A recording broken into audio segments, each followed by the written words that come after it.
Hey everyone, welcome back to the Sports Psych Show. Thanks so much for joining me. Today I'm joined by Professor Stephen Harvey and Dr. Ed Cope. Gents, welcome back. Yeah, great to be back. Thanks, Dan. Dan, thanks very much for having us again. Always an honour to speak with you both. As always, we're going to be talking coaching. We're going to try and link some practice with theory.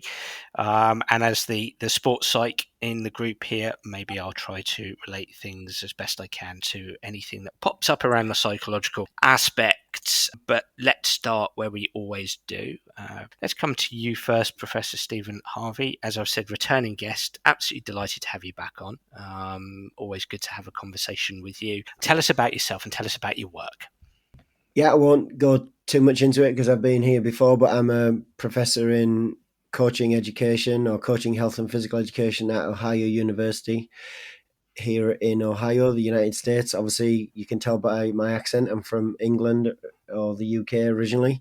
I've been at my current university about 8 years. Generally, my research has been focused on game-based approaches to teaching and coaching, and this is kind of where I'm coming from with the topic we're going to talk about today, trying to look at how we best stimulate player learning through activities that we design in our coaching sessions. And as you mentioned, teaching games for understanding, games-based activities is an area that you're really, really passionate about, and you've been on the Sports Psych Show a few times to speak about that. So fantastic to have you again today. And Ed, coming over to you, Dr. Ed Cope, a little bit closer to home for myself. You're just up the road from me. Tell us about yourself and tell us about your work. Yeah, thanks, Dan. And similar to Steve, so I guess my work's located around the behaviour and practices of sport coaches, but more recently kind of moving into the kind of coach education, coach development space, and really thinking about how we design coach education and development opportunities. Alongside that, I do a lot of work on talent ID education for the Football Association. So I play somewhat of a central role in designing and developing and delivering on those particular courses as well. In terms of, I guess, my relationship with Steve, I don't know if we've said this on any of the other podcasts before, but Steve was my PhD supervisor. So I think, what are we now? We're 10 and a half years out. And our relationship is maintained and we still connect and chew the fat over a number of different coaching related ideas, of which this is one of them that we're going to get into and discuss today. Steve, you don't look old enough to have been supervising somebody 10 and a half years ago. You're looking good for it. I don't know about that, but try and be active. The years have served you well.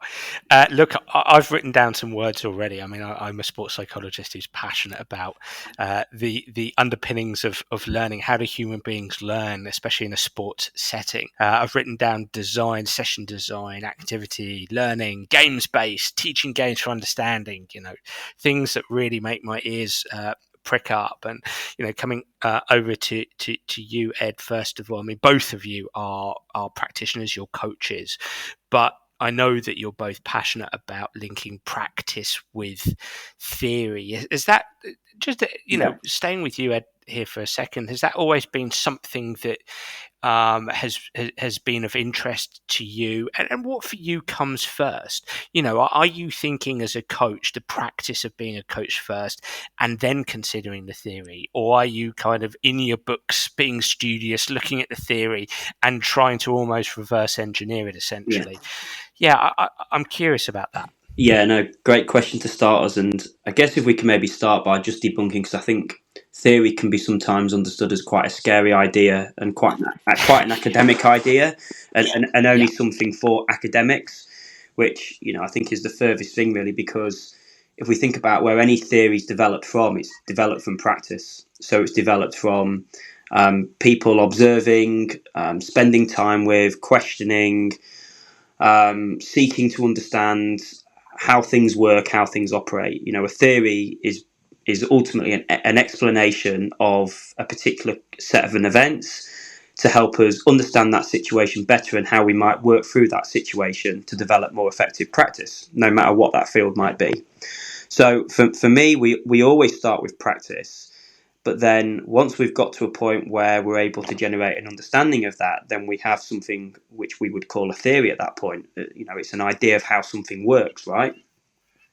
Now, there are, well, multiple theories that exist in any one domain. And again, coaching in itself does not really have its own theory per se. We tend to borrow theories, particularly from psychology, particularly from education.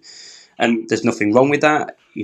Coaching's an immature field, and therefore, psychology and education as fields within their own right have been around and have been studied much longer than coaching has. So we tend to borrow.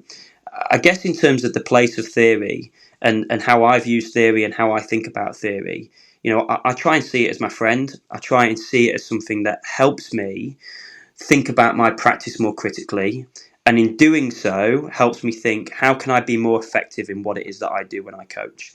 So I'm always seeking out ways to be a better coach, and the role that theory plays in that is helping me understand why is something happening in the way it is, to help me think, how can I do that better? How can I get a better outcome from what it is that I'm doing? So there are multiple theories. I don't necessarily privilege one theory. The way I look at it is for me, what is it that makes sense? What can I connect with? What seems to help me understand the problem that I'm facing and dealing with? And I think if anybody finds themselves in a situation where they're able to find a theory or a number of theories that serve that purpose, then that's probably a good starting point to think about how we can use theory to inform practice. Really, really interesting, Ed. And coming over to you, Steve. I mean, what I heard, I wrote down 3 words there as I was listening to Ed. I wrote down what, why, how. What, why, how. In terms of, and I'm sort of putting myself as a coach here. I've been a coach, a golf coach, and I consider myself a psychological coach. Been blessed to stand by the pitch of many incredible teams in a vast array of sports, and I'm standing there and I'm thinking, what, why, how? What is happening here? Why is what I'm seeing happening? And how might this be improved? As Ed said towards the end there, and I know you're passionate about coaching from a games-based perspective, but do you feel, Steve, that I'm hearing Ed right here, that in many respects as a coach, considering theory allows us to do a deeper dive, maybe around the what, how, and why? What is happening here? What am I seeing? Why am I seeing this? How might I make this better? That's kind of how I'm translating this. Yeah, I think that provides a good starting point for all of us. I mean, I think, not to go on a tangent here, I think that we see ideas coming from a theoretical perspective that permeate practice, something that's a bit top down. And then obviously you see that practice generating theory, right? What's going on here? And, teaching games for understanding is a good example of practice. Like when we try to make changes to practice, hey, we might not want to follow this sort of linear, do a warm up, do some skills first, then let's play a game at the end. This was this idea of, well, how can we change what we're doing? So we're going to alter the sequence of what we do. We're going to put people in a more game-based, small-sided game activity first, and then see what students do with that, when we modify it or change it in a particular way. And it might, make us think about, what skills, techniques do those players need in relation to what it is that, they need to keep developing and moving forward. So I think that's a good example of where practice was at the heart of what, Bunker, Thorpe, Armand and the Loughborough team were trying to do. But obviously, subsequently, people have tried to theorize about game-based. I'm using this example, right? Try to theorize about game-based approaches. And there's about 5, 10, 15, 20 papers about how people theorize about game-based approaches. So, there might be more than one way, like Ed says, to skin the proverbial cat. And what we're going to talk about today is some additional ideas that we're trying to provide coaches that are probably bottom-up ideas that coaches say, well, I have a challenge because, like I'm doing now, we talk maybe a little bit too much. How can I reduce what it is that I'm doing when I present an activity? How can I make it make more sense to the players? When I'm doing a demonstration, for example, how can I make them attend to specific information in the environment?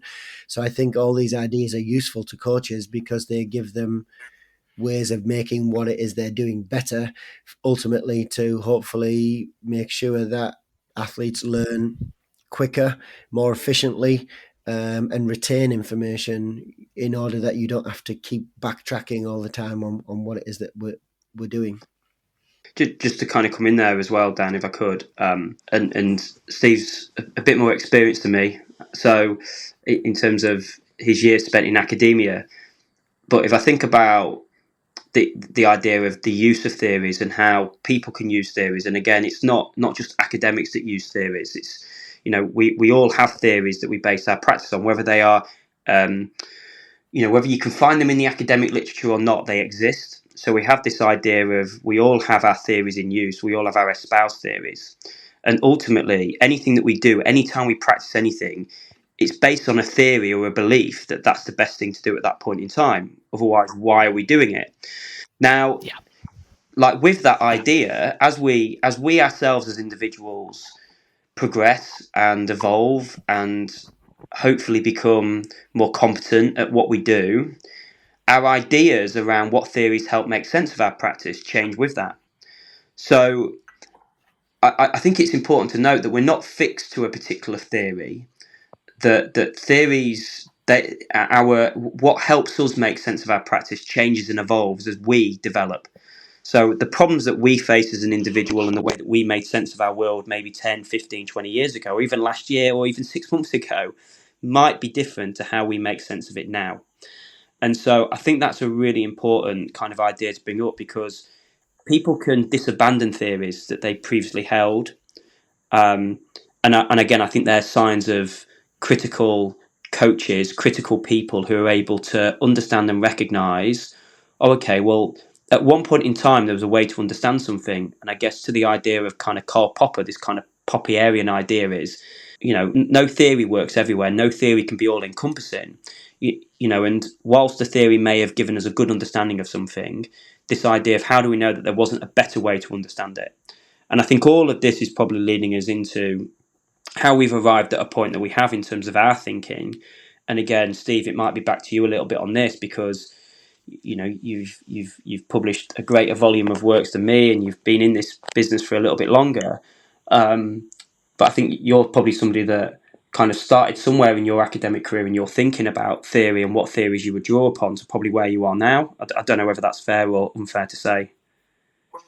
Well, I think the problem that I had maybe when I first started out was, I'm a teacher by trade, and actually it's funny because on my PGCE at Loughborough, we did a lot of the things we're going to be talking about today, but I think that we did have a little bit of a mechanistic view of how things work, and we did maybe, there was a lot of telling people what to do, and there was this little bit of a, both in the academic literature, in physical education and coaching, a bit of a revolt of, we need to stop telling people what to do and facilitate an environment that gives people opportunities to learn by doing, right, more experientially and things like that. And that's where maybe game-based approaches, teaching games for understanding, got positioned. Now what we're doing, between us two, and I know you've had Chris Cushion on here as well, what we're trying to do is say, well, hang on a minute, we've thrown the baby out of the bathwater, where maybe we see a little bit of what we call rolling out the ball. So we maybe have coaches who are trying to get on board with some of the ideas about teaching games for understanding, or game-based coaches, but game-based coaching, but maybe don't see the value in telling people what to do within a game-based approach, or asking questions when they're being a more explicitly driven type of coach. So what we're trying to do is question some of, well, why do we ask more questions when we're teaching for understanding than we might do when we're trying to be more direct and explicit? Like, questions are still good things to do and use, even when we're trying to be more direct and when we're trying to be a little bit more open with our style and our approach to coaching.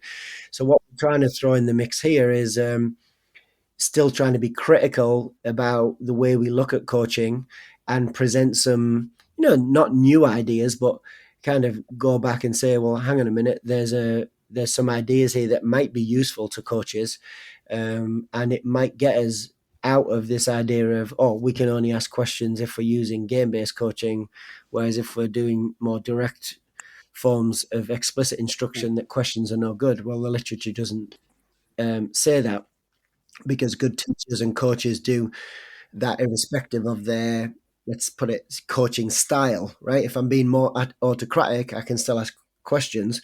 And if I'm being more laissez-faire and letting people play, I can still give coaching the floor. We say at US Soccer, so we can still give people a little bit of direction, where needed, right? And that might be pulling people to the side or giving them prompts and cues, right?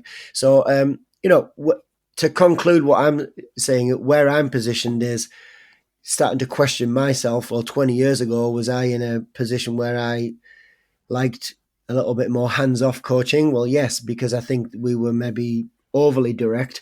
Now we've maybe got to a point where we've got potentially, from what we observe, people maybe rolling the ball out a little bit more and not maybe coaching, and we want to present some ideas where we can get a little bit more balance within what we're doing as coaches. So I'm listening to all of this. It's great to listen to, and there's definitely a direction I want to take this in, especially around the learning piece. And I almost to kind of introduce this and to warm this up, I've listened to what you've said here, and something struck me about what you said, Ed, in terms of everybody's got their theories, and I suppose you could make an argument that any statement I make or opinion I have about a certain topic is a theory, right? So I'm thinking, and I'm trying to bring this alive for everybody listening in. I overheard. We're recording at a time where Spurs are struggling a little bit, but I love so much of what Ange Postecoglou has said on many a video that I've posted actually on LinkedIn over the last few months. One of which was, I don't want my players looking at the clock and thinking about their performance with relation to the clock, which I'm posing, is that a theory? The second one would be, I've got a lovely clip of Pep Guardiola. So our theme is soccer here. Pep Guardiola urging his players to, make mistakes. You've got permission to make mistakes. Yeah. You've got permission, but it's how you react and respond. So almost a sort of sense of resilience, if you like. But just a brief extension here. Listening to both of you, it's not so much these ideas and these statements that these are theories as such. These are theories of performance, but it's going deeper into these and understanding these. Why am I saying these things? What is the underpinning reason here? And then broadening out and making sense of it with relation to other areas of the game and so on and so forth. Am I kind of in the same sphere as you guys when it comes to theory, the importance of theory? Yeah. I think what I would also note there is that the word in itself, theory, doesn't demarcate that it's actually helping us with our practice. Yes. It's merely a means by which to explain. So those two examples that you gave there, Dan, they could be personal theories that those two respective coaches hold. Now, what's the robustness? What's the evidence based behind those theories? That you could then locate and say, well, actually, this idea of the players not watching the clock is being supported by a number of different studies and across a number of different sports. Has actually been a really good psychological intervention for players not to get too concerned with the clock and then the behaviours that come as a consequence.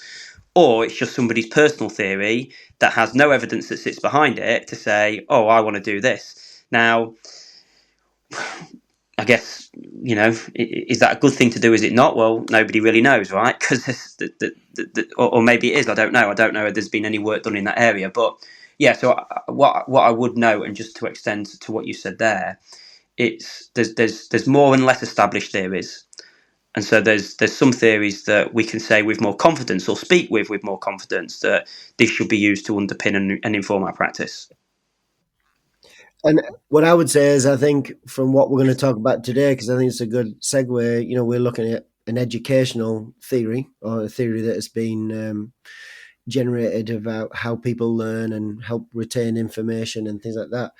And I think what we're going to posit is that this theory has got some robustness, because it's not just someone's ideas about how the world works. They're things that have been tested in multiple contexts and multiple domains, which we feel could be utilized in a sport domain by coaches in order to impact student or player learning, right? So I think what we're trying to do here is, and going back to my earlier point about where I was at 20 years ago with research, is, I've got some tools here, or a theory that will provide a guide to what it is I'm doing and provide some robustness to what I'm doing and why I'm doing it. It might be that I still have personal penchants for the way I do things based on my experience. Like Ange would, oh, this has worked for me in the past. No one sat next to me when I was manager of Celtic and said that everything I did was perfect, but some things worked and I don't know why, right? But some things that they are doing as coaches are certainly grounded in evidence of studies psychologically or educationally, because that's how people learn best. But we have got to focus on education today, maybe not psychology, but there is a bit of an overlap, right, about with education and psychology, because it's educational psychology.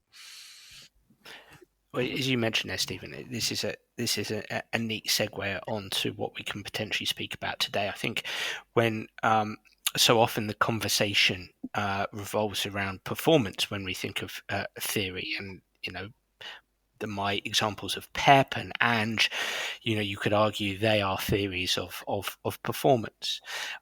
You both walk out onto the pitch, and you are coaching players, you're coaching young players, and you want them to learn. Coming to you, Ed, first, as a coach, as a practitioner, as a coach, what when you think of learning and you're walking out onto the pitch and you're considering, okay, I want these players to learn something, what is that challenge for you as a coach? What confronts you? Yeah, so I think in a sport-related domain, and again in most sports which we consider to be incredibly complex because of the number of variables that are at play at any one point in time, and the number of variables that we can't control as coaches, I guess that really I'm trying to figure out first and foremost, and I think we've discussed this before on a previous podcast with you, Dan, is like trying to establish where are the learners at. So what do they currently know? What's their current capabilities? And if I get a good assessment and understanding of that, then I've probably got half a chance of trying to do something that is relevant. So we talk about this kind of idea of, and again, I'm sure it's been discussed on other podcasts that you've done before, Dan, around the 3 R's of repetition, realism, and relevance.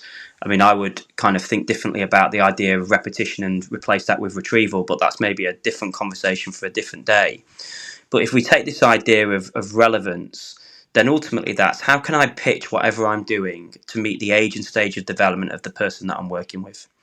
So that's kind of my starting point, and ascertaining what the player or the athlete already knows, and kind of that kind of idea of coaching them accordingly, I guess, is always a question that I'm trying to ask myself. So if I know where somebody's at in their development, then I can start to think about, right, where can I think about the level of challenge for these particular athletes?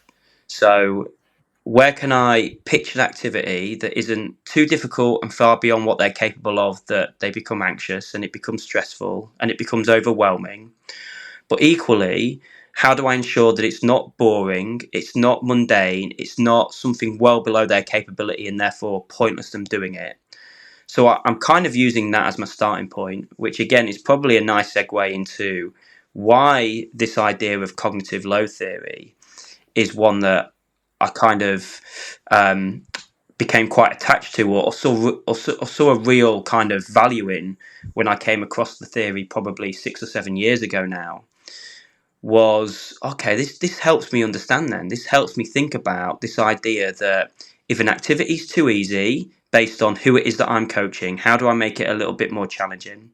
And if it's far beyond the capabilities of the learner, even with my support as a coach, then how do I decrease the level of complexity or decrease the level of challenge so that it's more optimal for where they're at? And that's kind of my thinking. That's where my starting point would be.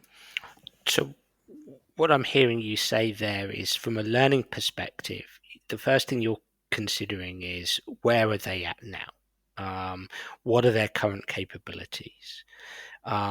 You're considering the age and the stage that they're at. And thus you're considering the level of challenge that you want to introduce them to. You don't want something so tough that it's going to make them anxious, but not so easy that it's boring.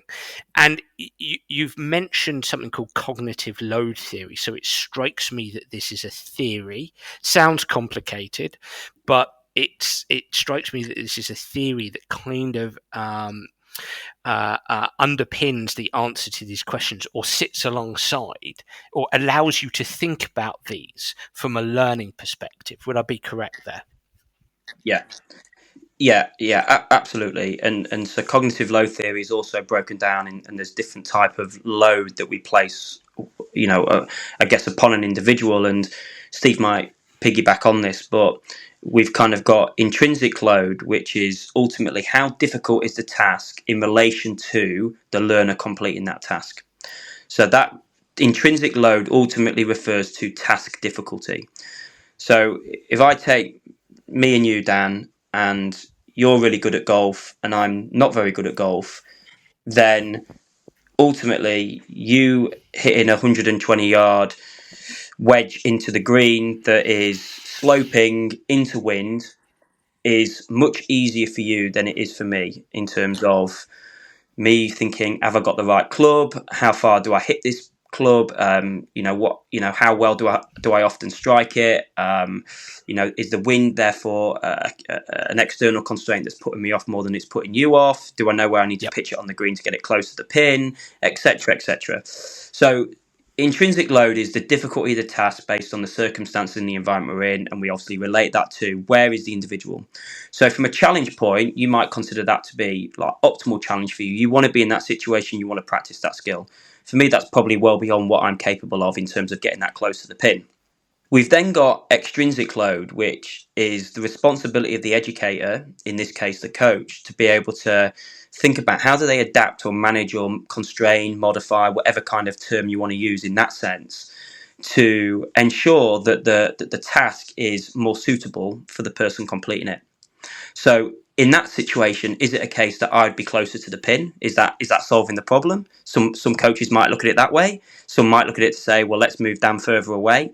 Let's ask Dan to play a very specific shot, so he's not, because we want to practice him hitting it, under the wind, but still close to the greens. Loads of different kind of options there.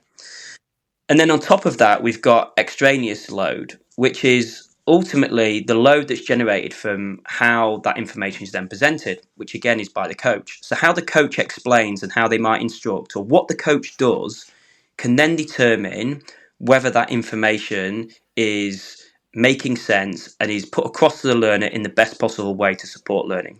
So extraneous load is often information that's presented in a way which does not aid learning. So in a classroom context, we can think about that as lots of information on a slide that has no relationship with what's being discussed. In a coaching context, that might be that the coach just proceeds to talk for long periods of time, offer loads and loads of explanation, to the point that the learner or the athlete can't remember a word of what's been said and forgets everything. So we've kind of got these different types of load. And again, coming back to that initial question you asked, they just really help me think about my practice. They help me think, okay, so we've got this intrinsic load, which is the task difficulty. Where might my learner be in relation to the task that they're being asked to complete? What's my responsibility of the coach in terms of either increasing the difficulty or lowering the difficulty? And then how am I presenting information in such a way that I'm supporting learning and not hindering it? Okay, so you've introduced a few things here. So cognitive load theory, cognitive being mental processes, a load on your mental processes. So the theoretical side of, okay, so how do we as human beings cope with these loads on us, and how do they impact our learning? Would that be a sort of a correct way to break down cognitive load? Yeah, I think so. Yeah, and I think the cognitive aspect of it is an interesting one because I actually I don't see a separation between like the thinking and the body. Okay. So I guess that's where like a lot of people would see cognitive load theory as an information processing theory. So they would house it within an information processing theory. I'm not so sure that I see it that way, if I'm being completely honest, because like I don't see a disconnect. You know, whatever we think impacts and cannot be disconnected from the way that we move and the way that we operate in that regard. So yeah, I think people hear the word cognitive load and think automatically this is just to do with your brain and what your brain does, and I personally think it's more than that. It's the amount of thought, but it's thinking with the body as well. Yeah, I think so. It's thinking in actions. Yeah, And so if I go back to my life as a pro golfer, my life as when I stopped playing and I was coaching the game, if I gave, if I was coaching you, Ed, and I gave you 4 or 5 coaching points, okay, around the swing, technical points around the swing, 4 or 5 would be a lot. That would be stunningly difficult for you to actually hold those in mind, execute the action, think about executing actions, execute the actions during the swing. It would be an overload. The extraneous load yeah, would be too great. yeah, absolutely. And taking into account me as the novice, and again, a key aspect of cognitive load theory is that it deciphers between where you're at in your development, your stage of development, and so that's it. It almost contextualizes So that goes back to the relevance, the the, age the relevance. stage. Yeah, absolutely. So for me, as somebody who is not necessarily new to the game, but is probably at the same state as they were when they were a 16-year-old, you giving me 5 pieces of information would be difficult for me to comprehend. Yep. I would have difficulty knowing what's the most important bit of what you've just told me to pay attention to. I'm probably not going to really know how those 5 bits of information link together, which is then problematic as well. So I can't create the dots between those pieces of information. I've seen them as discrete. And essentially, you can keep coaching me in that way, but that's probably not going to make any difference to the way. In fact, it's probably going to do the opposite to my performance. It's probably going to reverse anything that I'm doing well, and because that isn't positioned, that kind of coaching is not positioned in a way that is helpful for where I am. So, giving me 1 or 2 pieces of information and thinking and helping me really understand what that might feel like, what that might look like, could be a way to go about supporting me in that regard. I think that a lot of coaching sometimes is we feel rushed. We feel like we never have anywhere near enough time with our athletes, and so we feel like we have to throw the kitchen sink at them, because if we don't, then we're not going to have enough time to get across all of our points and all of our information. So I think a lot of this is always born out of good intention in terms of why lots of information might be given. I think it's always well intended, but it's often driven by we don't have enough time with our athletes. If we don't give them it now, then they're not going to get it. And I'd rather that they had it in some capacity than not at all. And I feel like that often is a motivation for why we proceed to give so much. Steve, coming over to you here, because I'm listening to what Ed is saying, and I'm thinking, I'm picturing myself by the side of a football soccer pitch or a hockey field or a basketball court, and I'm thinking about being games based, right? And I'm thinking that extraneous, so intrinsic load would be the design of a game that I've created. I'm guessing, come back at me if I'm wrong there. Extraneous load will also be any kind of instructions I'm providing. I'm thinking of games based being, well, there's an elaborate game in front of a young player. There's possibly some instructions as well. You're really turning up the volume of both the intrinsic and the extrinsic load. So, I mean, I'd love to get your take on this. Cognitive load theory, surely being games based means that you're going to be going in there with too high a load on young people so they don't learn. I'd love to get a comment on that, and I'm sure a disagreement. Well, I don't know if it's a disagreement, but I think for me the biggest thing that we do in any game is think about a game form. So a game form might be 1v1, 2v2, 3v3. I think also related to the game form is and Ed mentioned this, is the constraints that we put on that game form. I mean, I think it was Timothy Chandler said that we sometimes have games that are a little bit manufactured. What that means is that we try and put too many conditions or constraints on an activity. So it's like, we're playing 3v3 basketball across the court. There's two baskets. It's smaller sided because it's 3 versus 3. The court is shorter in a representative form, and narrower. The basket's a little bit lower so that, if players are a little bit younger or less experienced developmentally. So I'm not very good at basketball, so I would need that for sure. So this idea that I've got that representation of the game, but if I start saying, you need 3 dribbles, 3 passes to shoot, then it's like, well, I'm maybe manufacturing something within the game that I don't need to manufacture. It's like, well, why can't we just, now I introduce a thing like a shot clock, or you got to score within 24 seconds of getting possession. You can't pass the ball backwards, when it goes over half court. I mean, these are all things we see in the professional game, right, that work, but may not work in a different environment with a different set of learners and things like that. So I think when we use games as part of our coaching and instruction, we need to think about what Bunker and Thorpe said, what's the tactical complexity? Are these games representative of the real form of the game? Can we exaggerate the game, or are we exaggerating the game in a way to put an emphasis on something that is not, so if we play with a wider and shallower court, we might be emphasizing the principle of width, for example.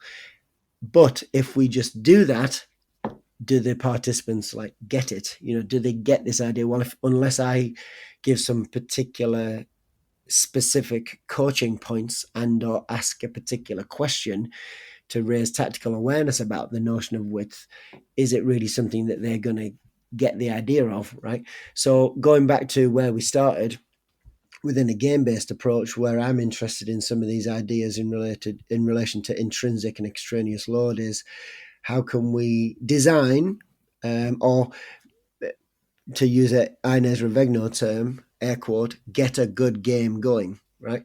A good game is something that is not overly constrained, that is not overly complicated. It's something that works, where we get the activity running for those people who are in front of us. And there might be something there that's emphasizing something that we need to focus on. So it could be shooting, it could be a principle like width, or it could be a particular skill, like 3-point shots or layups, if it's basketball.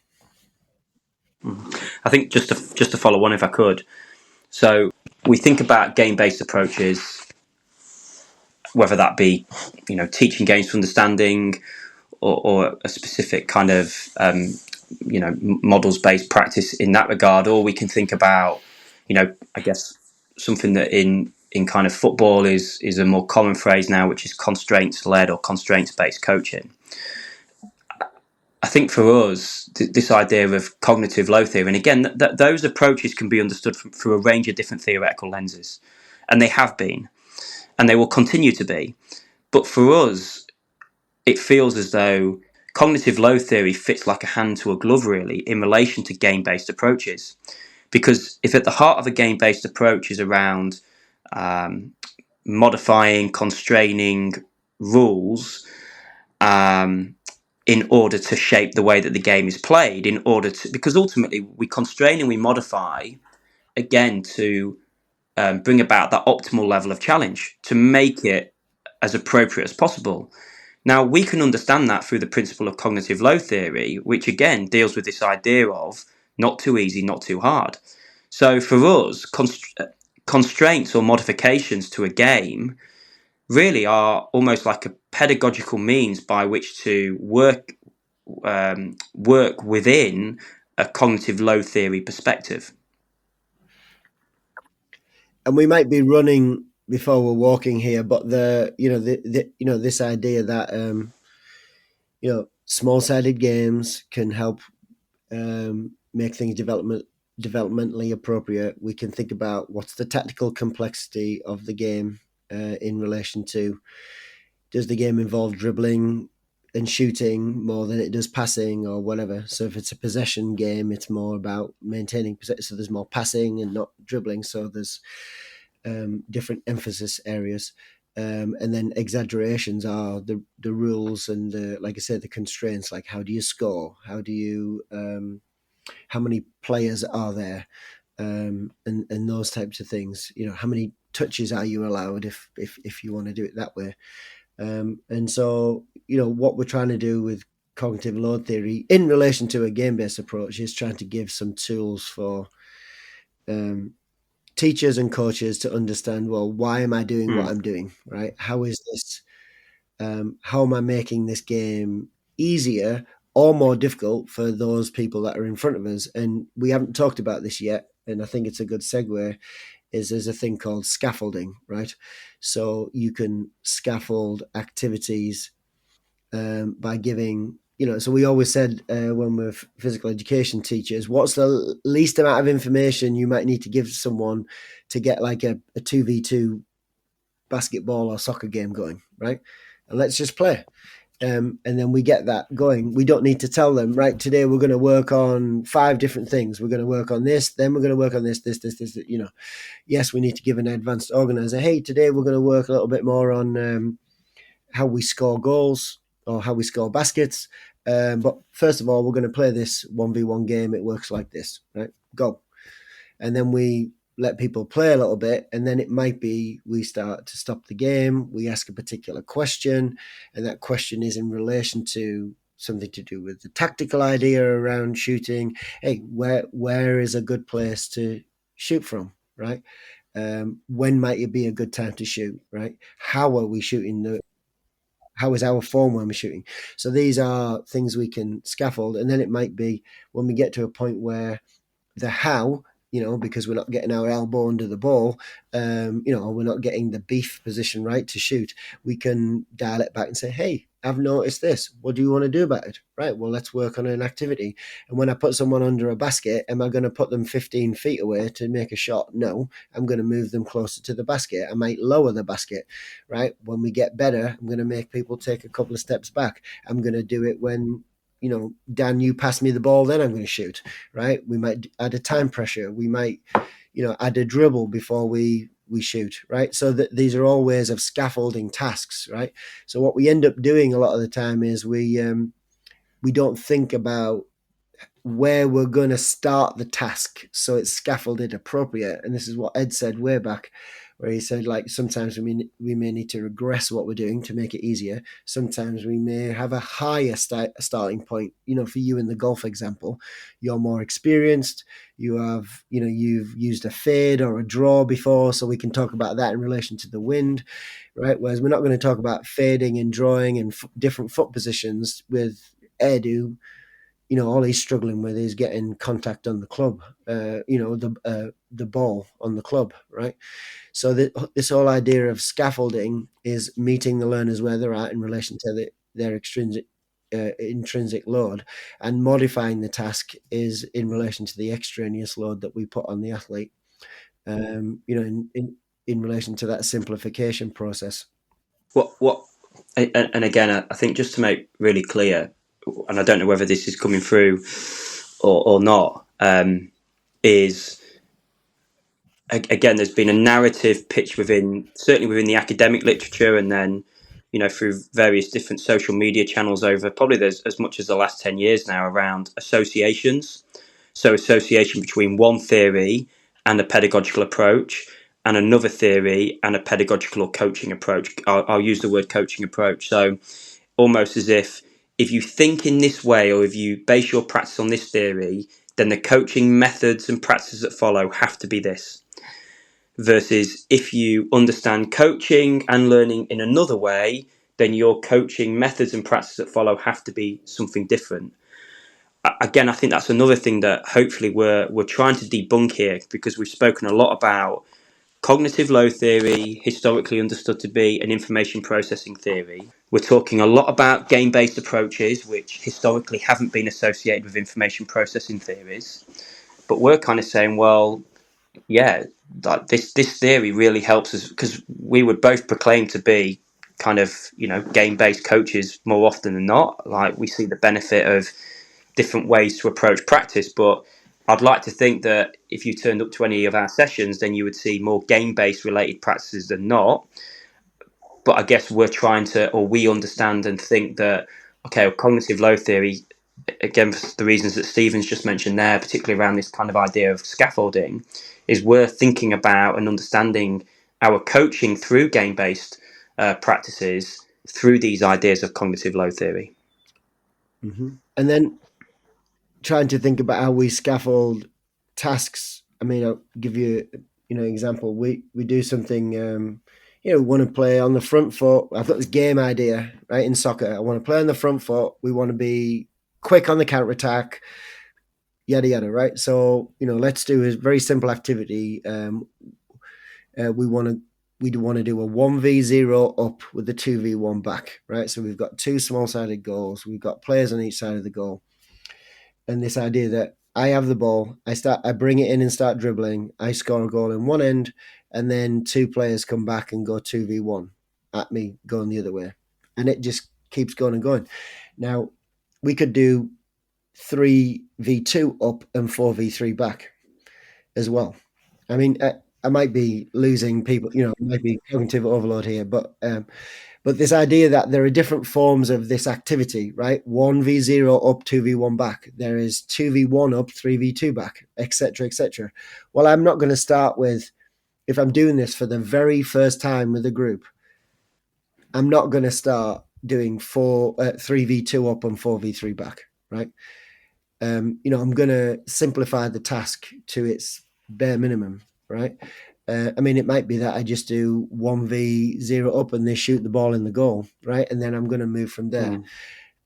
So even using these ideas about how you start an activity to get people on board with a game idea is really important, because we have to think about, we use the term optimize intrinsic load, but you may need to simplify to optimize, right? You may need to make it more complex to optimize. And it all depends on where the learner is at. But the whole notion is that you, as the teacher, the more capable other, and the coach, need to, manage that dialect and dialogue. And you've posted, Dan, a few professional players, and we've talked about these ideas. I think they do drills, very dialed back activities. Well, there might be a psychological reason to do that, because I've been out injured. My first touch isn't working the way I want in a game form, but I just want to get multiple reps to build confidence, right? So I'm going to maybe strip an activity back, use it, first touch control with a pass or with a shot. And that might be what that player and or small group of players need at that particular time. But we might interact between that and some games and game forms where, we might put that player in as a neutral player, an all-time offense, so they're not getting defended all the time 1v1. So it manages the load on that particular individual player within an activity. So we're trying to give ideas about how these ideas are represented in what we're doing. And a lot of people are going to be out there going, well, we do all this all the time. But we do. I think we do a lot of these things, but I don't think as coaches and teachers sometimes we are very good at having this written on our session plan and knowing, right, if this is working, I'm going to do that. If this isn't working, I'm going to go in this direction. And I'm going to work on this concept for a week, and I'm going to start here. I'm going to build up. I'm going to build up, but I can regress and I can move. You see what I mean? So I'm really using these ideas on a day-to-day basis within what I'm doing. Yeah, and I think related to, I think again, appreciate that people will be listening to this at different times. So when I say that you posted recently, Dan, that probably won't mean a lot to many people, but you posted recently around this idea of reflecting in action. And I think that's again critical to being able to pitch the activity at the right kind of, level, and coaches being attuned to this idea of where are our learners or where are our athletes finding this. And I think just building upon that point of Steve's around that notion of scaffolding, I think probably what I see more often than not is quite a lot of time wasted through activity that is below the level of challenge and too far below the level of challenge. So we spend too much time, and then it's almost like we've missed out everything in between, and we go to like full blown.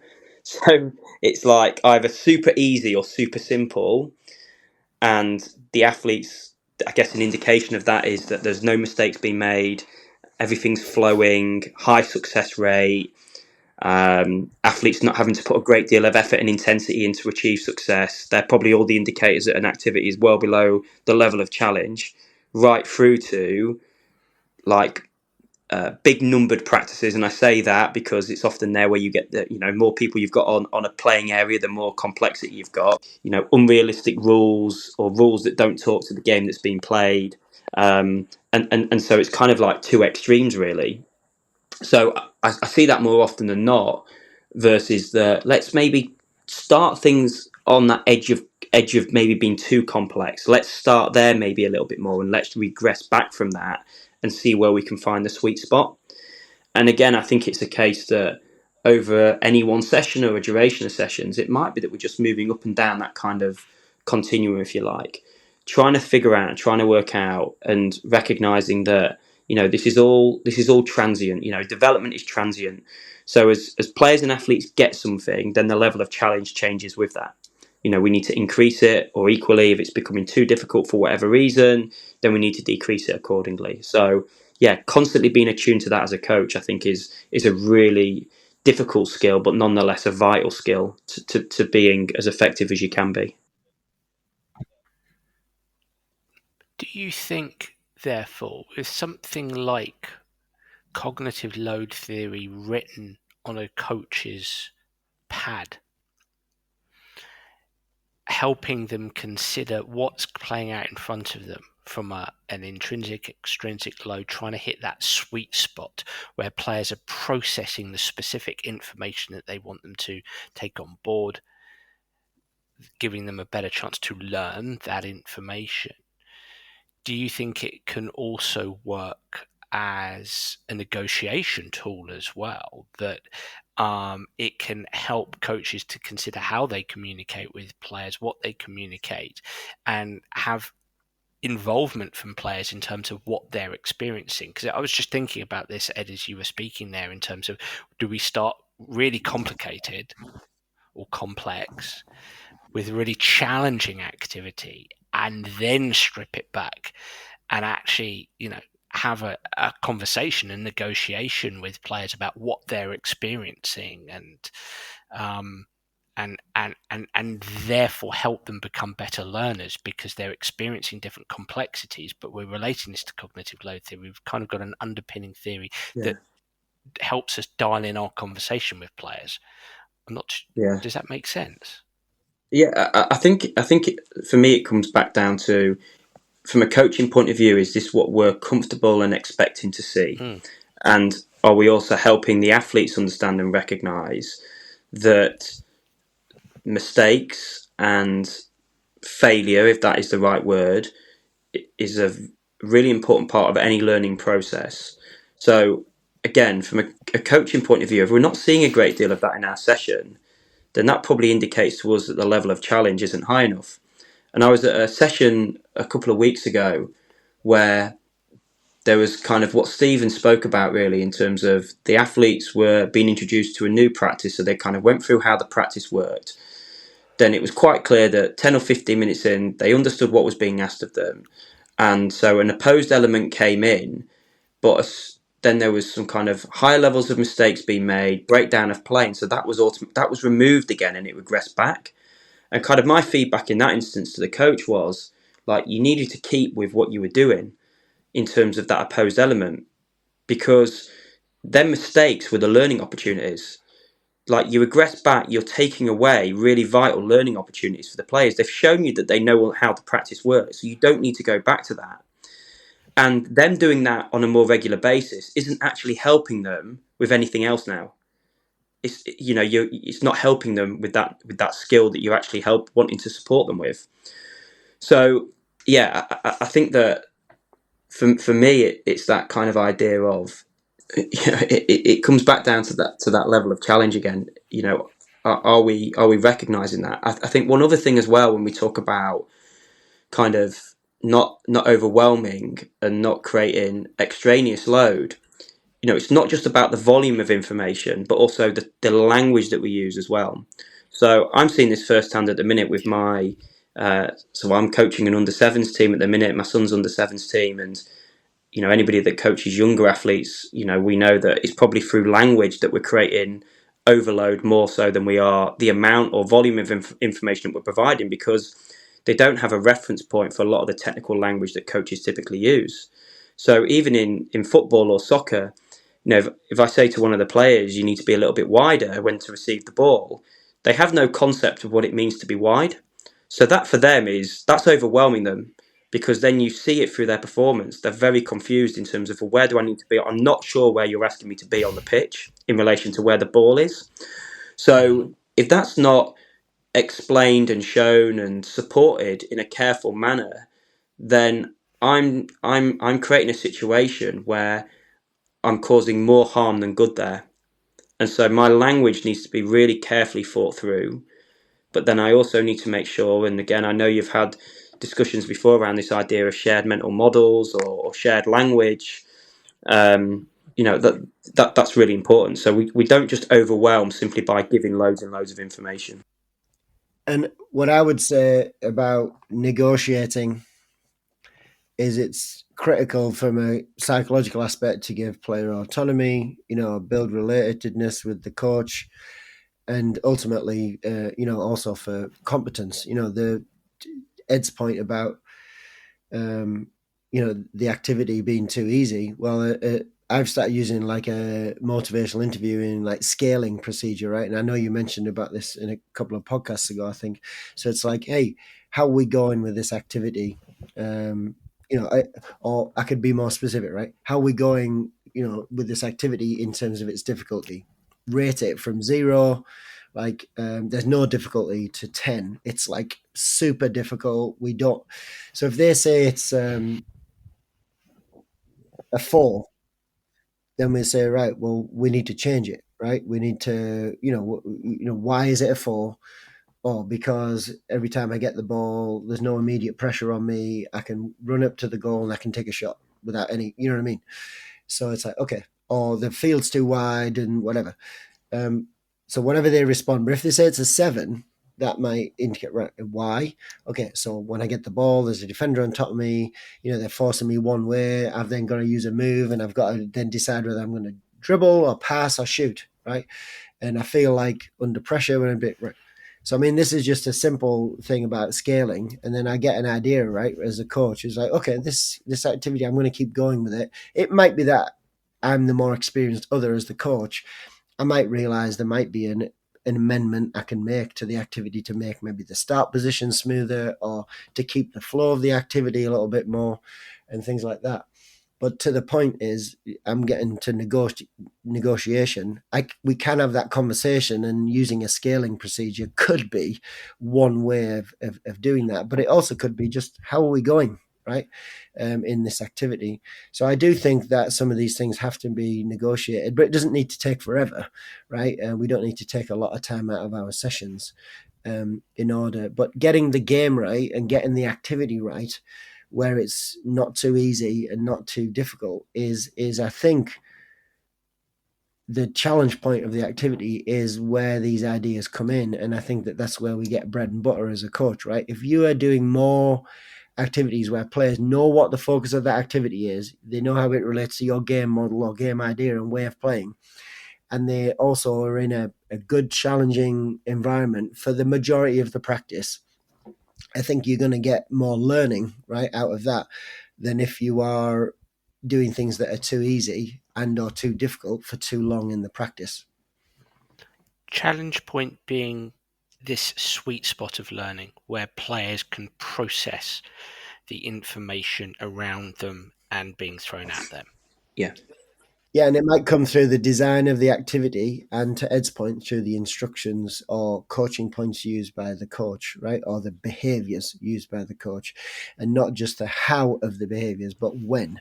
Because if I keep stopping every 30 seconds and coaching, it's going to interrupt the flow of the activity, where they might not be getting into a groove with it and I'm stopping it all the time. Yeah. So the how and when of the coaching interactions works in relation to then the difficulty of the task.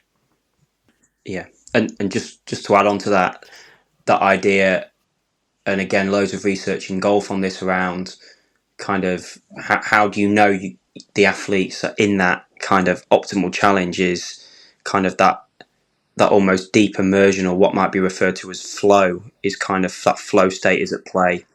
So the athletes are so immersed in it, they're embracing the challenge, they're enjoying the challenge. They want the challenge, like, the intensity is high of whatever the sport is, or whatever the activity is that's being coached. The athlete shows a real deep desire and motivation to continue to want to do it. So I guess those are some of the indicators that we would be in that kind of flow state.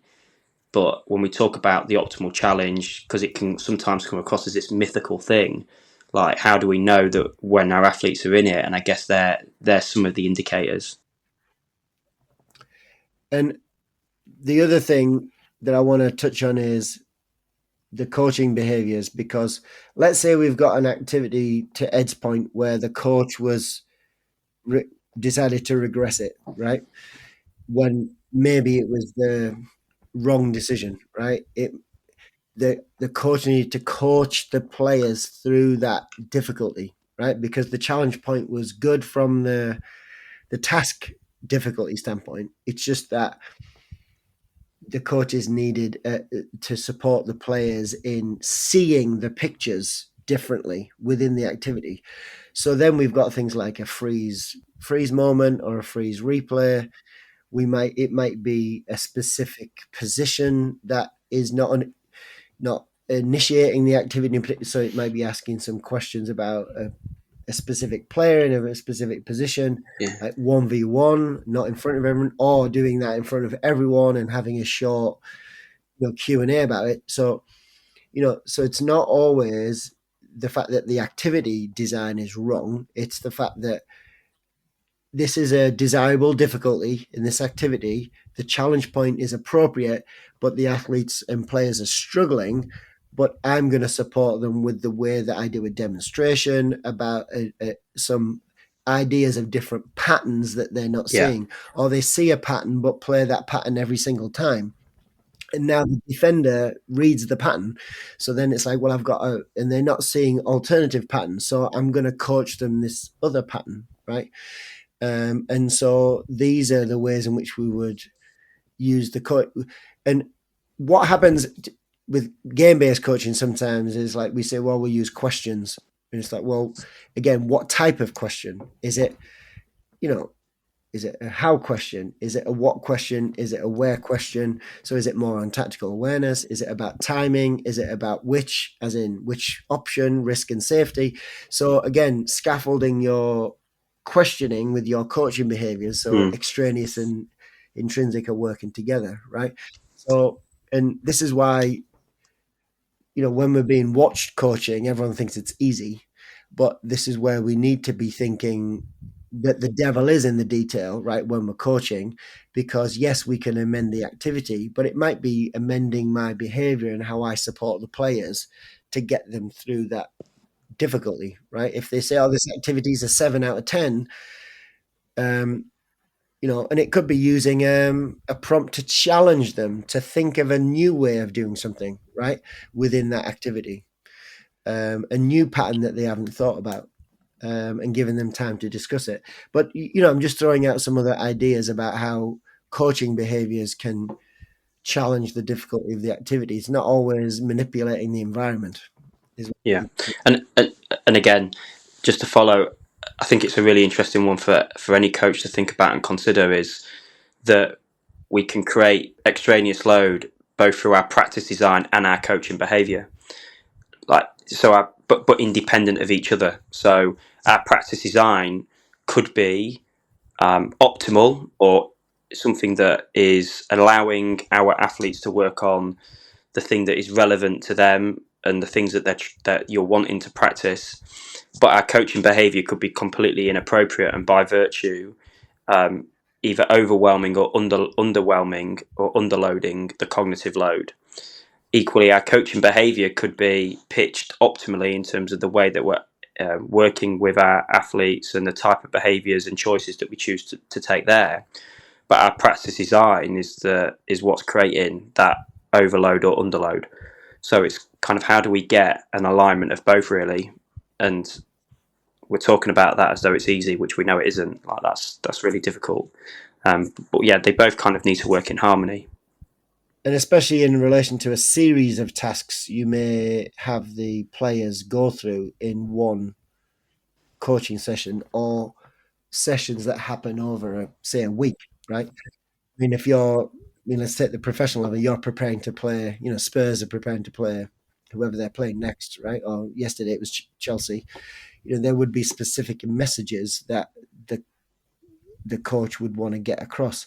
Simplifying those messages and making sure that those messages are prominent in each of those activities as that the difficulty goes up, or the environment changes in terms of how many players are involved in an activity, or the focus on where in the field they are with that activity, would be important. And that's where ideas of spacing and retrieval come in, because we would have to, if we're doing a session tomorrow, we'd have to say, well, what did we do yesterday? Remember, the key ideas were A and B. We're going to work on idea B a bit more today because we didn't quite get there yesterday, right? And then keeping that going throughout that session. Well, that's where, again, I challenge the 3 R's being repetition, realism, and relevance. I would actually say that more appropriately, the 3 R's are retrieval, relevance, and realism, for that very reason. So the 3 R's is something that's well understood in kind of soccer or football in the UK. I don't know how well it's understood across other sports as a way to think about designing practice, but I would kind of bin the idea of repetition, and I feel like retrieval is a more appropriate way to think about, okay, we want to increase and think about the retrieval exercises, retrieval activities within our practice design. What do you mean by that, Ed? What do you mean by retrieval? So helping learners come back to things that they've learned previously, in a way that both cognitively they bring back to, so engaging them in exercises around kind of what were some of the key learning ideas on this particular way of playing, or this particular activity that we've done before that you think is important for us in this activity, for us to then be able to connect to as a coach, or connect back to be able to then build upon, evolve, and extend further. So it's that idea that we're able to check in with, right, what do they understand? What do they recognise about what we've done previously? What are they then showing me in terms of what they're doing on the pitch in relation to this, so that I can then get a deeper understanding of the extent to which this is being understood and learned.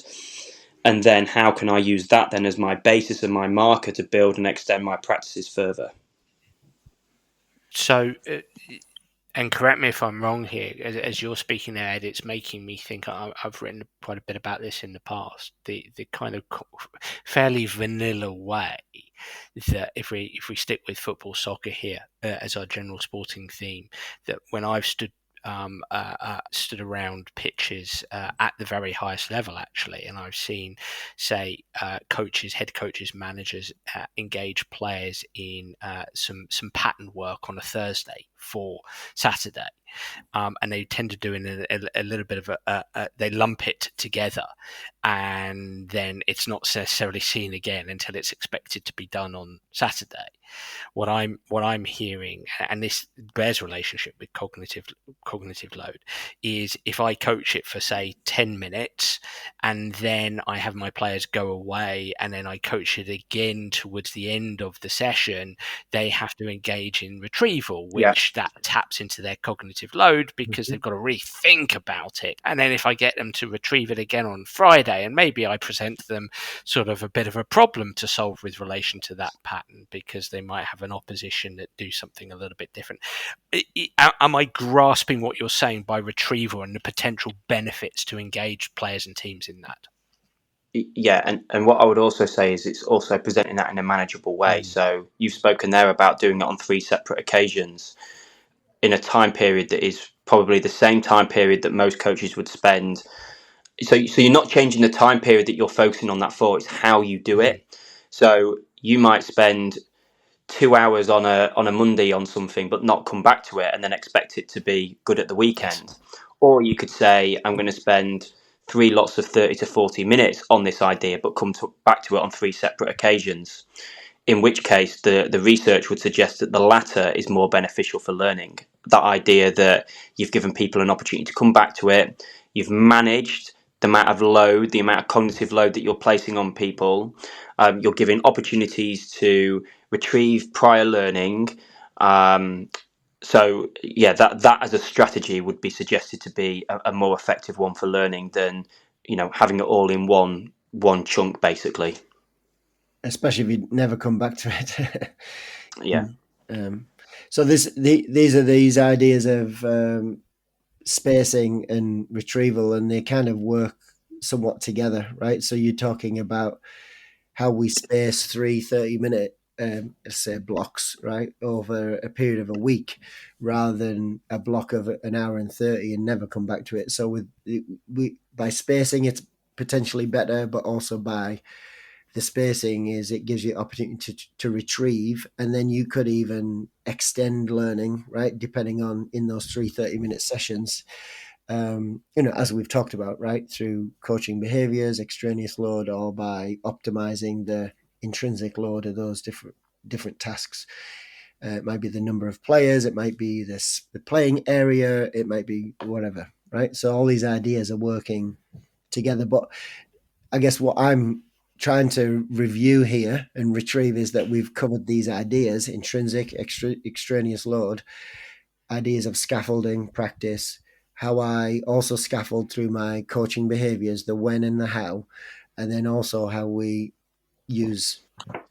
space practice out over, say, a week or a month or whatever, and how we retrieve information. And a great example of this is, we've got coaches taking over, if we stick with soccer, soccer teams mid-season, and they're saying, well, I need time to get my ideas across. Well, they would decide, well, what is that time period? What are the activities I'm going to do? How am I going to space those ideas? That kind of thing. How am I going to scaffold the load of those ideas depending on, who I'm talking to and where they've played and, what experiences they've had previously with different managers and things like that, right? Or coaches. So, we would be able to use these ideas independent of the level that we're working at, is what I'm saying, right? So these are ideas that are not just good for a novice coach. These are ideas that can be used for any coach at any level, right? And they are ideas that have stood the test of research in education, and now some of the stuff we're trying to do here in physical education and sport coaching with these ideas. I want to go almost full circle back to the beginning of talking about being theoretically oriented and borrow from a few things you've both said, and actually considering all of this from a theoretical lens, because this certainly excites me when somebody sits there and thinks about their session design and their coaching behaviors from a cognitive load perspective, and to introduce something you said earlier, Steve, around self-determination theory and motivational interviewing. So we're bringing in 2 more theories here. What we're saying is, okay, we want the cognitive load. We're basing our session design and our coach behaviors on the age and stage of the players in front of us, the specific challenges that they have, where they're at. So we're going to deliver information and specific session designs. But you know what I also know as a coach, so I want to get that sweet spot. Okay, so I might have to scaffold here, there, in order to find that sweet spot for my players. But what I also know as a coach, having read the literature, is that human beings tend to be more motivated and more focused when they're involved. Self-determination theory, competence is built, and when players feel that they are involved, when they feel that they've got a sense of autonomy here.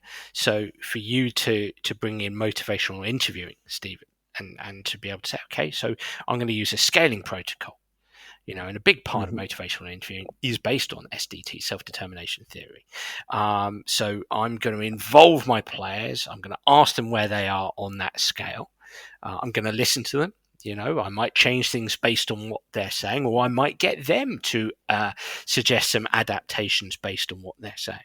And because they're involved, I'm going to come over to you, Ed, here. You mentioned flow. So there is involvement. We're trying to hit that sweet spot with our session design, with our coach behaviors. We're trying to hit that sweet spot of learning with our scaffolds, our learning supports. So it might be that more players find that sense of flow because we're hitting that sweet spot. Well, flow is a theory of human experience, right? So immediately we've got 4 theories here. I mean, motivational interviewing is less a theory and more a psychological framework for behavior change, but it's still based on various theories. So flow, self-determination theory, motivational interviewing, cognitive load theory, all in that, which many coaches do. But to be able to go, this is what I'm doing, and these are the underpinning theories related to what I'm doing, it just helps us to get better and better and better at doing all of this. Yeah, and I think it also circumvents back to where we started with that initial opening question, Dan, around theory. What is it? How do we use it? Where's it come from? Is it practice first and then theory, or vice versa? I think that talks really nicely to that idea of, we're not sat here saying that cognitive load theory is the panacea and will explain every aspect. And so what we've done in this hour and 15 minutes that we've been speaking is that we have linked out to other theories, as you've kind of alluded to and stated there, which I think shows that these theories are often working together. They're complementary. So we understand one theory, but it doesn't explain everything, and every theory has its kind of boundaries, right? Its limitations in terms of what it can and cannot explain and tell us. But then you're almost like, okay, but then there's another theory that helps us with that, and that can help explain this aspect. And then it's like, okay, what are the connections between these two theories? Like, how might they work together? So I guess that's what we're in the business of trying to do. And again, I think really good coaches and really effective coaches are those who are able to join the dots and make those links between different theories and understand, okay, well, how does this theory help me explain this? How might this help me explain something else? And I think as we invest more time and effort in understanding these theories, we develop a better understanding of where the connections lie and how they link together. But it makes me think, just briefly here, it makes me think of the conversations on the show I've had with Dr. Andrew Abraham around professional judgment and decision making. This is what it is. It's judgment and decision making, with Dr. Mike Ashford and Dr. Lowell Collins around judgment and decision making as well. It's navigating. I think it was Mike Ashford who talked about navigating the swampy lowlands. It's hard, it's tough.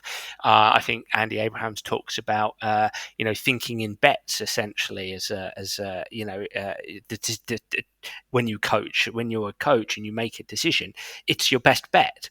And the more knowledge you acquire and the more experience you acquire, arguably the safer the bets that you make. They're never fully safe, but it's just, my brain is whirring with that.